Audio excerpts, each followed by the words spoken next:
தேமுதிக தலைவர் நடிகர் விஜயகாந்திற்கு தொண்டர்களும் நிர்வாகிகளும் பொதுமக்களும் அவர்களுடைய இறுதி அஞ்சலியை செலுத்துவதற்காக கோயம்பேட்டில் குவிந்திருக்கிறார்கள். திரையில் அந்த காட்சிகளை பார்க்கிறோம். அரங்கத்திலும் நம்மோடு விருந்தினர்கள் இணைந்திருக்கிறார்கள். விஜயகாந்த் குறித்து பல்வேறு நினைவலைகளை பகிர்ந்து வருகிறார்கள். எழுத்தாளர் திரு ஜே ராம்கி இணைந்திருக்கிறார். சார் வணக்கம். முதல் கட்டமா விஜயகாந்தை ஒரு அரசியல் கட்சி தலைவராக, ஒரு நடிகராக, இயக்குனராக எல்லாம் தாண்டி ஒரு மனிதராக எப்படி பார்க்கிறீர்கள்? முதலில் விஜயகாந்தருடைய குடும்பத்தினருக்கும் அவருடைய ரசிகர்கள், அவருடைய கட்சியினர், அவருடன் இணைந்து பயணித்த திரையுலகிலும் சரி அரசியல் உலகத்திலும் அவருடன் இணைந்து பணியாற்றிய அனைத்து நண்பர்களுக்கும் என்னுடைய ஆழ்ந்த இரங்கலை தெரிவித்துக் கொள்கிறேன்.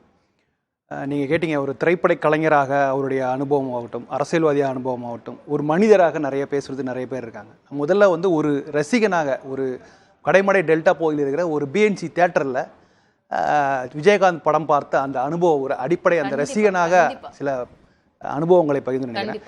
பெரும்பாலும் தெரியும், நான் ஒரு மிகப்பெரிய ரஜினி ரசிகர். அதுவும் இந்த 84, 85 காலகட்டங்களில் ரஜினி படங்கள் வருமானு எதிர்பார்த்த காலம். ஏன்னா அன்றைக்கெல்லாம் ரஜினி கமலெல்லாம் படங்களை எண்ணிக்கை குறைத்து கொண்டார்கள்.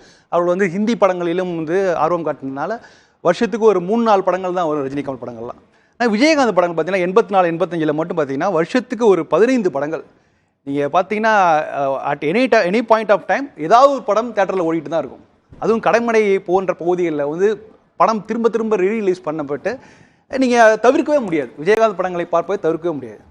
இப்போ நீங்கள் பார்க்கும்போது ஒவ்வொன்றும் வெரைட்டியான ஒவ்வொரு படமும் இயக்குனர் இருக்க அந்த ஊமை மொழிகள் போன்ற படங்கள் அந்த ஜீப்லாம் வரும்போது அந்த ஆடியன்ஸ் கைதட்டுற விஷயங்கள் இருக்குது பார்த்தீங்களா. இன்றைய வர படங்கள் ஒவ்வொரு காட்சியுமே கைதட்டலுக்கு ஏற்றபடியே எழுதுகிறாங்க, படமாக்குறாங்க. அன்றைக்கி ரொம்ப இயல்பான காட்சி. ஆக்சுவலாக அந்த ஜீப் வந்துட்டே இருந்த ஒரு சாதாரண பார்வையாளர் எழுந்து நின்று கைதட்ட அந்த படம். அதுமாரி அந்த செந்துருப்புவையில் ட்ரெயின் வர்ற ஃபைட் சீன் அதெல்லாமே பார்த்தீங்கன்னா மிகப்பெரிய, அதாவது ஒரு தியேட்ரிக்கல் எக்ஸ்பீரியன்ஸு, அந்த அனுபவம், திரை அனுபவம். நீங்கள் பார்த்து அந்த இன்றைக்கு வசதியாக பார்க்குறோம் மல்டிப்ளெக்ஸில். அன்றைக்கு ரொம்ப டிஸ்டர்பன்ஸ் உள்ள தியேட்டர் ஆனாலும் அந்த இருட்டில் அதை பார்க்கும்போது அந்த பிரம்மாண்டம், காட்சியோட பிரம்மாண்டம், அதெல்லாம் ஒரு வேறு விதமான ஒரு பரவசமான உலகம் ஆக்சுவலாக இருக்குது. ஒவ்வொரு படங்களும் வைதேகி காத்திருந்தலாகட்டும், ஊமை வழிகளாகட்டும், செந்தூரப்பூவே, அப்படியே வரிசையாக எல்லாருமே திரைப்பட பணியாற்றி வெளில அந்த இயக்குனர் ஒவ்வொருடைய உழைப்பில் வந்த படங்கள் எல்லாமே. நீங்கள் சில பேர் சொல்லும்போது ரஜினிக்கு முரட்டுக்காலை போல, கமலஹாசனுக்கு சகலாலம் போல, விஜயகாந்துக்கு ஒரு முக்கியமான படம் அம்மன் கோயில் கிழக்காலை. அது பல தேட்டர்களில் பல நாள் ஓடி இருந்தது. தொடர்ந்து ரிப்பீட் ஆடியன்ஸ் மக்கள் கொண்டாடுவார்கள் எல்லாம். இன்றைக்கு அதை பற்றி நம்ம பேசுறது கிடையாது. ஆனால் அன்றைய காலத்தில் அதாவது விஜயகாந்த் என்பவர் 80களின் நாயகன். அவரை தமிழ் சினிமா 80களிலும் சரி 90களிலும் கொண்டாடி தீர்த்தது. அவர் எடுத்துக்கொண்ட அந்த விஷயங்கள், சப்ஜெக்ட் ஆகட்டும், மற்ற நடிகர்கள் எடுக்காத விஷயங்களை, துணிச்சலான விஷயங்கள்லாம் கொண்டு வந்தார். அது ரொம்ப முக்கியமான ஒரு திரைப்பட கலைஞராக அந்த காலகட்டம் 80களின் இறுதி 90களின் ஆரம்பங்கிறது மிக முக்கியமான காலகட்டம். ராம்கி சார், நம்ம தொடர்ந்து பேசலாம். முன்பாக நம்ம திரையில பார்த்து கொண்டிருக்கக்கூடிய முக்கியமான இந்த புகைப்படம் எவ்வளவு கம்பீரமாக, எவ்வளவு மிடுக்காக திரு அரவிந்த் அவர்கள் சொன்ன மாதிரி ராணுவ உடை அணிந்து இல்ல ஒரு காவல்துறையினருடைய உடை அணிந்து சார் வரும்போது அப்படி ரசிகர்கள் ஆர்ப்பரிப்பார்கள். இன்றைக்கு அந்த கண்ணாடி பேழைக்குள் அவருடைய உடல் அப்படின்னு சொல்லும் போதே மனது கணக்கிறது. உடலாக அவர் வைக்கப்பட்டிருக்கிறார். அந்த மனது கணக்கும் காட்சியை நம்ம பார்க்கிறோம் திரையில. ஒரு புறம் அவருடைய தலைமை அலுவலகத்துல தொண்டர்கள் குவிஞ்சிருக்காங்க. அவருடைய உடலுக்கு இறுதி மரியாதை செலுத்த வேண்டும் அப்படின்ற ஒரு நோக்கத்தில் கண்ணீரோடு காத்திருக்கிறார்கள். அவருடைய உடல் எடுத்து வரப்பட்டு கொண்டிருக்கிறது. அவருடைய புகழுடல் வைக்கப்பட்டிருக்கும் அந்த புகைப்படத்தை நம்ம பார்க்கிறோம் திரையில. திரு அரவிந்த் சார், நான் உங்ககிட்ட கேட்கணும், எப்படி இருக்கு உங்களுக்கு இது, இந்த தருணம் எப்படி இருக்கு? பார்க்க முடியல மேடம், என்னால் பார்க்கவே முடியல. கேப்டனை பார்க்கவே முடியல என்னால். இப்படி ஒரு நாள் வருங்கிறது தெரியும், ஆனால் வரக்கூடாதுன்னு தான் நான் நினைச்சிட்டு இருந்தேன். நீங்க மட்டும் இல்ல சார், அவருடைய அவ்வளவு லட்சக்கணக்கான தொண்டர்கள், நிர்வாகிகள், அவருடைய ரசிகர்கள் எல்லாருமே இந்த நாள் வந்துடக்கூடாது அப்படின்னு பயந்து அந்த நாள் தான் இன்னைக்கு வந்திருக்கிறது. கண்டிப்பா. அதாவது இது என்ன சொல்றது, அவரை பத்தி எனக்கு இது பார்க்கக்கூடாது மேடம். நம்ம அவ்வளோதான். ஏன்னா நீங்கள் சொன்ன மாதிரி அவர் எவ்வளவு கம்பீரமாக, நான் கருப்பு நிலான்னு ஒரு படம் பண்ணேன். அந்த படத்தில் ஒரு காட்சி, அவர் ஹெலிகாப்டரில் தொங்கிட்டு சண்டை போடுற மாதிரி ஒரு காட்சி. அந்த ஹெலிகாப்டர் கேப்டனே சொல்கிறான், நீங்கள் வந்து நான் சென்டரில் ஒரு ஏணி போடுறேன் அதில் தொங்குங்கன்னு. இவர் வந்து தனக்கு தெரிந்த ஆங்கிலத்தில் அவன்கிட்ட போய் சொல்கிறார், no no no I want side அப்படின்றாரு. முடியாதுன்றான், அவன் பேலன்ஸே கிடைக்காதுன்றான். தொங்கணும்னு முடிவு பண்ணிட்டார். கேட்டால் நமக்கு இங்கே வந்து ராவுத்தர் எனக்கு ஃபோன் அடிக்கிறார். ஸ்பாட்டுக்கு போயிட்டோம், ராவுத்தர் ஃபோன் பண்ணுறாரு. அவர் தொங்கணும்னு சொல்லுவான், தொங்க விடாதீங்க, உங்களை நம்பி தான் நான் அனுப்பிச்சிருக்கேன்றாரு. நான் ஃபோனை வாங்கிட்டு போகும்போதே இவர் ரெடி ஆகிட்டே என்னை பார்க்குறாரு. அப்போயே அவருக்கு தெரிஞ்சிடுச்சு இவன் ராவுத்தர்கிட்ட தான் போய் பேச போனான் அப்படின்னு. நான் பேசி முடிச்சுட்டு ஃபோனை கட் பண்ணிவிட்டு வரேன் மேடம். அவர் எல்லாம் ரெடி ஆகிட்டு, நான் ஹெலிகாப்டரில் தொங்குறதுன்னு முடிவு பண்ணிட்டேன், யாரும் அபசகுணமாக பேசாதீங்கன்னாரு. என்ன சொல்ல முடியும், நான் இருதலைக்குள்ளே எறும்பாயிட்டேன். இங்கே வந்து ஒன்றை நம்பி அனுப்பிச்சிருக்கேன்றாரு, இங்கே வந்து என்னை பார்த்துக்கிட்டே சொல்கிறாரு நான் தொங்கணும்னு முடிவு பண்ணிட்டேன். அப்புறம் கடவுளை வேண்டிட்டு எனக்கான மிகப்பெரிய ஒரு நம்பிக்கை இருந்தது கேப்டன் மேலே. எனக்கு என்ன பெரிய நம்பிக்கைன்னா, நான் எல்லாட்டையும் சொல்லும்போது சொல்லுவேன், இந்த கர்ணன் படத்தில் அந்த அம்பெல்லாம் குத்தி வந்து அந்த கர்ணன் கிடப்பான், ஏன்டா அவன் இன்னும் போகலை அப்படின்னு கேட்கும்போது என்ன சொல்லுவாங்கன்னா, அவர் செய்த தர்மம் வந்து தர்ம தேவதையை அவனை காப்பாற்றிட்டு இருக்கான்னு. அதுதான் மேடம் கேப்டனுக்கு நடந்தது. எனக்கு அவர் எந்த ஃபைட்டு பண்ணும்போது எனக்கு அது மனசுக்குள்ள இருக்கும், அவர் செய்கிற தர்மம் அவரை காப்பாற்றும், நிச்சயமாக காப்பா. அப்படி தான் இருந்தார். திரு ராம்கிஷன், நீங்க சொல்லிட்டு இருந்தீங்க அந்த 70s பிறந்த அந்த கிட்ஸ், அந்த உங்களுடைய காலகட்டம்னு வைங்களா, அவங்க அவ்வளவு விஜயகாந்த் படங்கள் பார்த்து நீங்க வளர்ந்ததா சொல்லியிருக்கீங்க. எந்த இடத்துல விஜயகாந்த் வந்து உங்களை அவ்வளோ கனெக்ட் ஆனாரு உங்களை மாதிரி மக்களோட?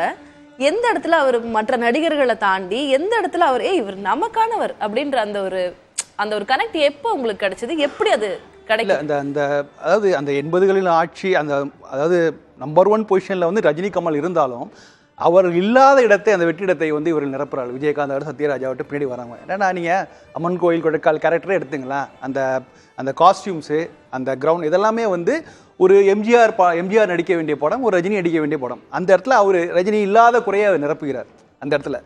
ஸோ அதே போல் நீங்கள் அடுத்தடுத்து படங்கள் வரும்போது, இப்போ நீங்கள் வந்து இன்றைக்கு வந்து பேன் இண்டியா படம்லாம் பார்க்குறோம்ல, அன்றைக்கி வந்து ஒரு நிறைய கேரக்டர்ஸ், இப்போ சாருடைய ஊமை வழிகளாகட்டும், பூந்தர்களாகட்டும், அவங்க வந்து விஜயகாந்த் தான் ஹீரோ.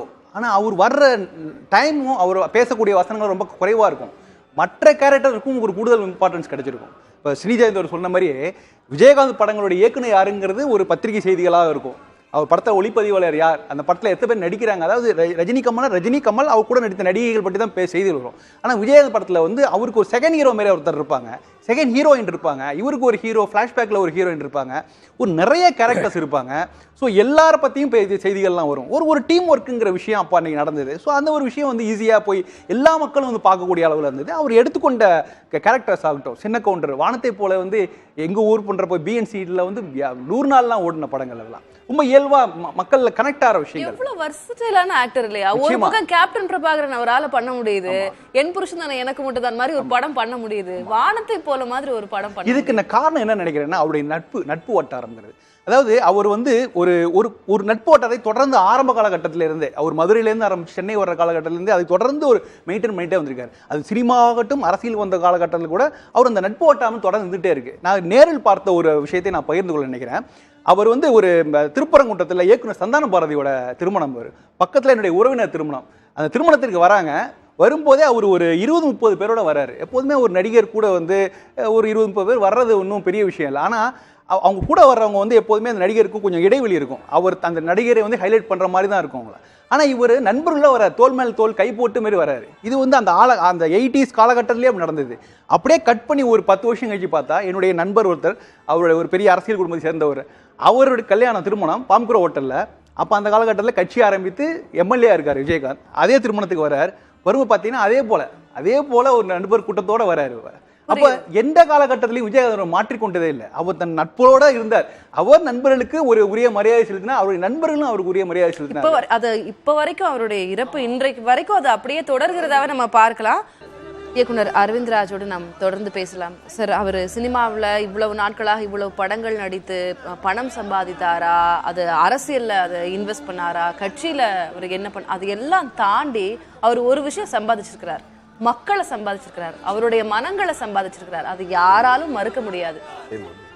அவரு இவ்வளவு மக்களை சம்பாதிக்கிறதுக்கான காரணம் அல்லது பண்பு அல்லது இந்த குவாலிட்டி இல்ல கரிஸ்மா, அதை நீங்க எப்படி டிஸ்கிரைப் பண்ணுவீங்களோ எனக்கு தெரியாது. அவர்கிட்ட என்ன இருந்தது மக்களுடைய இவ்வளவு அந்த பேரன்பை பெறுவதற்கு?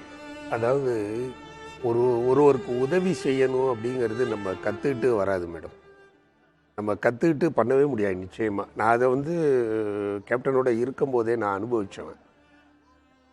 குறிப்பறிந்து செயல்படுதல்னு சொல்லுவாங்க. நீங்கள் வரும்போது உங்கள் முகத்தை பார்த்துட்டாருனாலே உங்களை கேட்க மாட்டார். வணக்கம் வைக்கும் போதே அவருக்கு தெரியும் என்னவோ இவன் மனசில் இருக்கு என்னன்னு. நேராக நம்மள்கிட்ட சொல்லுவார், ஏன் அவன் டல்லாக இருக்கான், என்ன பிரச்சனை என்னன்னு விசாரிங்கன்னுவார். நம்ம போய் விசாரிங்கன்னு தான் சொல்கிறாரேன்னு நம்ம விசாரித்து என்னன்னு அவர்கிட்ட சொல்லும் போது அன்றைக்கு மாலை பொழுதுக்குள் அவருடைய பிரச்சனை தீர்த்து வைக்கப்படும். இந்த குவாலிட்டியை நான் எம்ஜிஆர் சார்கிட்ட கேட்டிருக்கேன். ஏன்னா என்னுடைய பெரியப்பா பாடலாசிரியர் மருதகாசி. அவர் எம்ஜிஆரோட இருந்த அனுபவங்கள் நிறைய சொல்லுவார். நான் யோசித்து பார்க்கும்போதெல்லாம் என்னத்தை யோசித்து பார்ப்பேன்னா, எம்ஜிஆரோட நமக்கு வாழ கொடுத்து வைக்கல, அந்த பாக்கியம் கிடைக்கல. ஆனால் விஜயகாந்த் சார் கூட படுத்து அவர் கூட சாப்பிட்டு அவர் கூட வாழ்கிற அந்த பாக்கியம் கிடைச்சதுக்கு அவளுக்கு தான் நன்றி சொல்லுவேன். அவருடன் பயணித்த ஒருவர் இங்க உட்கார்ந்து அவர் குறித்த இந்த நினைவலைகளை பகிரும்போது அது இன்னுமே ஒரு மயிர்கூச்சரியம் ஒரு விடயமா இருக்குது. ரொம்ப நெகிழ்ச்சியா இருக்கு சார் நீங்க பேசும்போது. அதுவும் ஊமை வழிகள் மாதிரி ஒரு படம் அந்த லான்ச் பண்ண ஒரு இயக்குனர், அதுவும் விஜயகாந்தோட அவ்வளவு நெருங்கி பழகிய ஒருவர், அதுவும் நீங்க கண்ணீரோட ஒரு சில விஷயங்கள் பகிர்ந்து கொண்டது இன்னும் அப்படியே கண்டு நிற்கிறது. உங்களுடைய உணர்வு தான் இன்றைக்கு அங்க கோயம்பேட்டில் குவிந்திருக்கக்கூடிய எல்லாருடைய உணர்வாகவும் இருக்கும் அப்படின்றத நான் முழுமையா நம்புறேன். திரு ராம்கி, அவருக்கு முக்கியமான ஒரு திருப்பமாக அமைந்த காலகட்டம் அப்படின்னா நீங்க என்னன்னு சொல்லுவீங்க? அதாவது அரசியல்ல நிகழ்ந்தது அல்லது திரைத்துறையில் நிகழ்ந்தது அப்படின்னு நீங்க சொல்லலாம். மேபி அது அவருடைய மிகப்பெரிய பீக்கா இருக்கலாம். அது எந்த காலகட்டம் அப்படின்னு நீங்க பார்ப்பீங்க? 90களின் ஆரம்பத்தில் சின்ன கவுண்டர் போன்ற படங்கள் பட்டி தொட்டிங்க அவர் கொண்டு சேர்த்தது. அதே நேரத்தில் அவருக்கான அரசியல் ஆசைங்கிறது திடீரென்றுலாம் வரவில்லை. அவர் படிப்படியாக அவர் அரசியல் நோக்கி தான் நகர்ந்து கொண்டிருந்தார். 93 அவருடைய மன்றத்து ரசிகர்கள்லாம் சுயேட்சையாக நின்று உள்ளாட்சி தேர்தலில் நின்னாங்க. அவருக்கு அரசியல் ஆரம்பத்திலே இருந்தது. 90s ஆரம்பத்திலே தொடர்ந்து இருந்துகிட்டே தான் இருந்துட்டு. இன்ஃபேக்ட் 96 தேர்தலில் கூட அவர் திமுக தமாக கூட்டணியை ஆதரித்து அவர் அறிக்கையை கூட கொடுத்தார். அது பெரிய அளவில் கவனிக்கப்படவில்லை. ஆனாலும் அது அவர் தன்னுடைய நிலைப்பாடை தெளிவாக எடுத்தார். அவர் ஒன்றும் அமைதியாக இருக்கவில்லை. தொடர்ந்து அவர் முழுமையான ஆதரவு கொடுத்தார். தன்னுடைய ரசிகர்கள் திமுக தமாக கூட்டணி ஆதரிப்பார்கள்ங்கிற மாதிரியான ஒரு அறிக்கையை தந்தார். அதற்கப்புறம் தொடர்ந்து 90களின் இறுதியில் அவர் தொடர்ந்து அரசியல் வருவதற்கான அந்த அடுத்த கட்ட ஆயுத பணிகள் எல்லாமே தொடர்ந்து அவர் மேற்கொண்டு தான் வந்தார். அவருக்கு அரசியலில் நுழைய வேண்டும் என்கிற ஒரு தெளிவான நிலைப்பாடு இதெல்லாம் அவர் இருந்துச்சு. கட்சி ஆரம்பிக்க வேண்டிய அந்த இதெல்லாமே இருந்துச்சு. ரெண்டாவது, நீங்கள் சினிமாவிலையும் சரி அரசியல் வாழ்க்கையிலும் சரி அவருடைய மிக முக்கியமான குணமாக நான் பார்க்குறது இந்த செல்ஃப் பிட்டிங்கிறது, சுய பச்சாதாபம் காட்டாத விஷயம். அவர் என்றையுமே தன்னை எந்த இடத்துலையுமே பல அரசியல் நெருக்கடிகள் காலகட்டத்தில் கூட அவர் தன்னை ஒரு சுயபச்சாதம் காட்சி என்னை இப்படி செய்கிறார்கள். இன்ஃபேக்ட் அந்த மண்டபம் இடிக்கப்பட்ட காலத்திலலாம் கூட அதை வைத்து பெரிய அளவில் ஒரு அரசியல்லாம் செய்யவில்லை. அவர் அதை தெளிவாக நேரடியாக எதிர்கொண்டார். அது ஒரு மிக முக்கியமான குணமாக நான் பார்க்குறேன். ஏன்னா இது ரொம்ப அபூர்வமான விஷயம். எப்போதுமே அரசியலில் தான் சார்ந்த சமூகங்கள் தான் சார்ந்த விஷயங்களை அதை அந்த ஆதரவு தேடுவதற்காக சில விஷயங்கள் செய்வாங்க. அந்த மாதிரியான அந்த கிளிஷே எல்லாம் மாட்டாத ஒரு விஷயம் ஒரு தலைவராக நான் விஜயகாந்தை பார்க்குறேன்.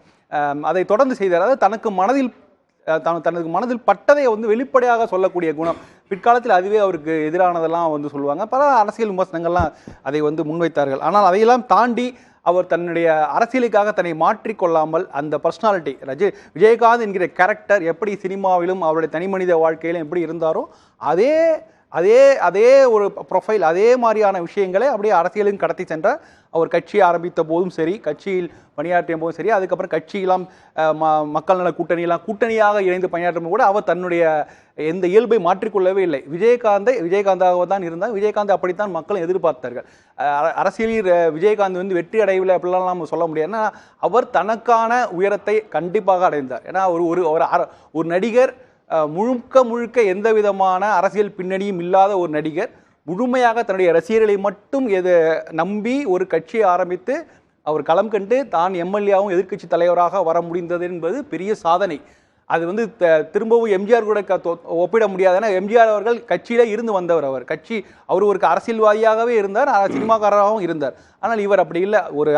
தன்னுடைய சினிமா கேரியருக்கு ஒரு முற்றுப்புள்ளி வைத்து விட்டு அப்புறம் அரசியலில் வந்து கவனத்தை செலுத்தினார், தொடர்ந்து இருந்தார். அதனால முழுக்க முழுக்க ஒரு நடிகர் திரையுலகிலிருந்து விலகி அரசியல் வாழ்க்கையை திரும்பி அரசியல் வாழ்க்கையில் ஒரு கட்சி ஆரம்பித்து செய்ததெல்லாம் வந்து விஜயகாந்த். அந்த வகையில் வந்து ஒரு பெரிய சாதனைக்குரிய மனிதராகத்தான் நம்ம பார்க்கணும். அதனால வந்து எந்த அளவுக்கு அவர் 80களில் அவர் சினிமா சாதனைகளோ அதே போல அவருக்கு அரசியலிலும் குறிப்பிடத்தக்க கணிசமான சாதனைகளை செய்திருக்கிறாங்கிறத நான் பார்க்குறேன்.